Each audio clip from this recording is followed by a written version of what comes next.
All right, so I'm not joking about the title. We are gonna make some biltong in the minivan. We're short on time, but the thing about biltong is I've made venison jerky, elk jerky my whole life.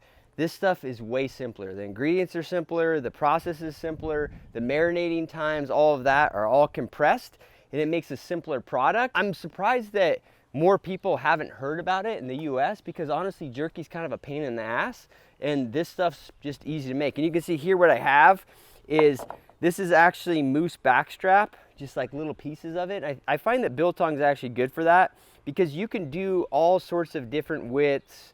You can even do different grains. Strips are ideal if you go with the grain, but if you can't, it's not a big deal. It just has a little bit different texture when you eat it. You don't have to be too crazy about it. But you can see here, this right here, that's a moose round roast. So I'm just kind of cleaning up stuff that I've had in the freezer for a couple of years. And it is kind of funny because I'm sure people are like, making biltong in a minivan. The reason we're doing that is because we got to go on a trip for 4th of July. And it's got to dry out, and that just is what it is. And we need to be around because I don't know exactly how long it's going to take to dry out. But to be honest with you, like, it's not the weirdest thing. That's a pole vault pit next to our herd of cooney crossbred pigs. So making biltong in our minivan is probably the least odd thing. So anyways, first, all you want to do is get it into strips. I'm going to try to get everything down to like 1 inch by inch. Okay, so the next thing we're gonna do is just get a dish that's pretty small so you don't have to waste a bunch of vinegar. Vinegar is going to adhere the seasoning to the biltong, but it's also a kill step, right? Vinegar, it changes the pH of the meat, right? And the seasoning that's on the meat and any liquid that's on the meat. And biltong is not cooked, it's literally just dried, right? So we want to be careful about all these different stages introducing bacteria. The vinegar is going to help with that, but we do want to have clean hands. I wash my hands. Some people wear gloves. Regardless, you want to be careful of introducing bacteria to the meat. So we're just going to put some vinegar in here. You can use different types of vinegar. It will affect the flavor a little bit. I have found that most people say to use apple cider vinegar, so that's what I'm using. And I like the taste of apple cider vinegar, so why not throw a bunch of this meat in here, kind of let it all soak it up and get completely covered. That's all we're looking for. A little bit more. Okay, that's good. That's good. All right. So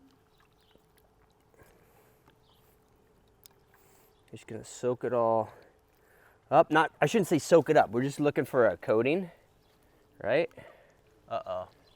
See out there, the wiener dog is gonna attack our boxer. Just is what it is. Okay, so this right here, you can do it to taste, but this is primarily coriander, salt, black pepper, cumin, and a little garlic. Some people add a little sugar also. That's up to you. You know, you can for sure do biltong with 0 sugar. You know, a lot of Biltong Depot, who commercially makes this stuff, and oh shoot, it'll be all right. They don't use sugar in most of their biltong, so it's not a big issue. Coriander is what makes that traditional, like, South African biltong taste. So what I'm gonna do is essentially just cover it just like that. So it's got quite a bit of seasoning on it. To some extent, it's gonna be to taste. Lay it in here.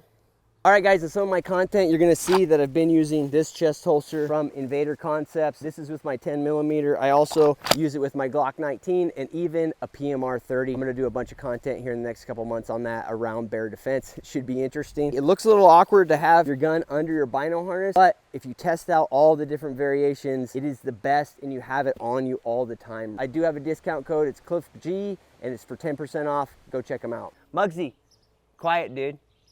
Okay? Quiet on the set, buddy. Our dog smells the biltong. I can't really blame him. All right, so that's what it looks like, a thick piece. Go ahead and zoom in on that puppy. So a thick piece like this, you want to get pretty darn covered, because when you compare it to like a piece like this, you know, if you get this all covered, it's gonna have a lot of seasoning on it, but a piece that's twice as thick is gonna have way less seasoning per volume. And as you leave it in here, it is gonna be like a little moisture is gonna come off, you know, in addition to the vinegar, but that's all right. And this is pretty much it. We're just gonna do this, coat it up, and we're gonna leave it just for like an hour in the fridge, like this.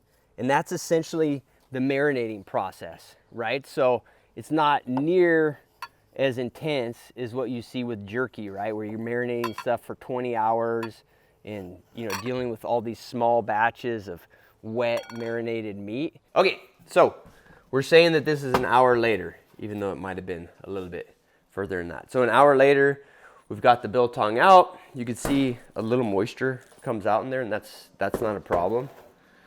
This stuff here is just kind of a little bit of the moisture coming out of the meat already. It's not a dryer. All this thing's doing is just keeping some airflow. Like really, if you had somewhere where you could put a fan up or whatever and keep the bugs off the biltong, you could do this exact same thing.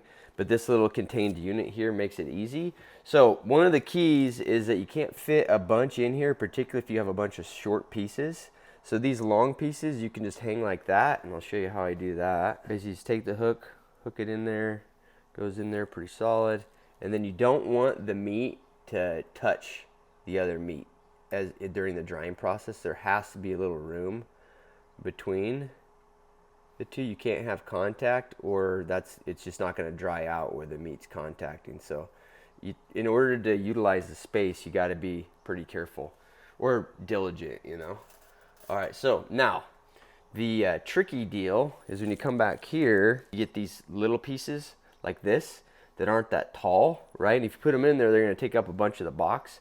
So get a couple of the hooks, get a couple of the small pieces, right? Hook them like this. Now you got one long piece. So that's going to maximize your space.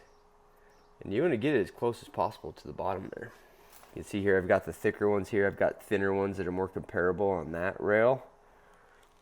That way I can just come in and get them out once they start drying out. So this is probably going to take 2 or 3 days. The proper way to see if this stuff is done is actually weigh it before or weigh it after. You know, they say about 50% of the weight loss, you're going to be right about right. The meat's going to be dry enough to eat, and it's going to have the, you know, the right texture and that sort of thing. I just do it by feel. I've eaten enough biltong that I kind of know what it looks like and feels like when it's done, to the extent that I like it done.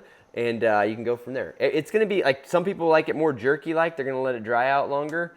Some people like it a little bit juicier, and they're gonna let it dry out less, and it'll be more of like a medium rare type of steak look. Okay, so the challenge we have is that we got a family vacation to go on, so we gotta keep the biltong drying. So we're gonna put it into the minivan here. We'll put this right here, all right? Anybody knocks it over, they're gonna get deep trouble. So this is a Dominic, I don't know how to pronounce it, but it's actually for a cooler that I have. Okay, so we got our little inverter.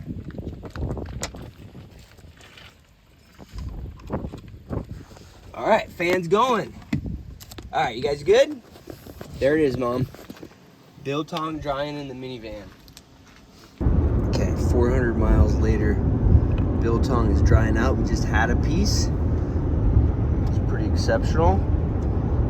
It's drying in the van on the battery. Actually works out pretty good. Makes the van smell good too.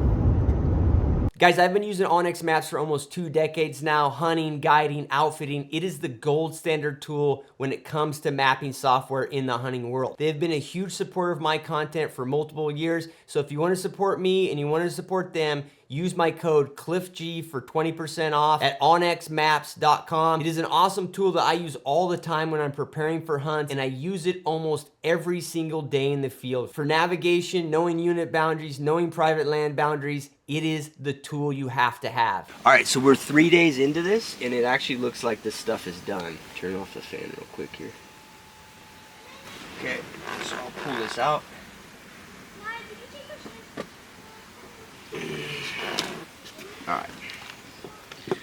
All right, so you can do it on weight, but you can also just look at it. So here, this is like a thicker piece. So if this piece is done, we're gonna be completely done. Just cut into it, and you're kind of looking for almost like a medium rare type of coloration. So just like that. It almost looks like, I don't know, like prosciutto, I would call it. All right, so here you can see that's like just perfectly done from my perspective. And you know, it's kind of like steak, like everybody's gonna have their preference. Let me find a fat one in here. I can show you stuff that people might not view as done. So you can feel it a little bit too. There's for sure a little moisture still in this one. But even there, like to me, that's very much edible. Like that's ready to go. And it's, you know, it's moist in there, so it's, you know, very similar to you know, any other kind of cured meat. So this is after 3 days, one of which was in the minivan, but that is basically finished moose biltong. It's still got a little moisture in it. The thinner pieces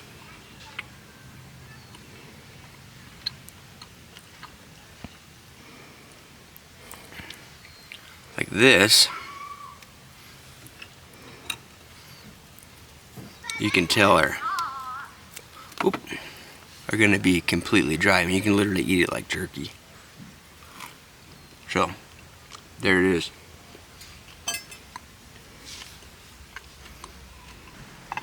Alright guys, so that's finished biltong. All I gotta do is just remove the hooks.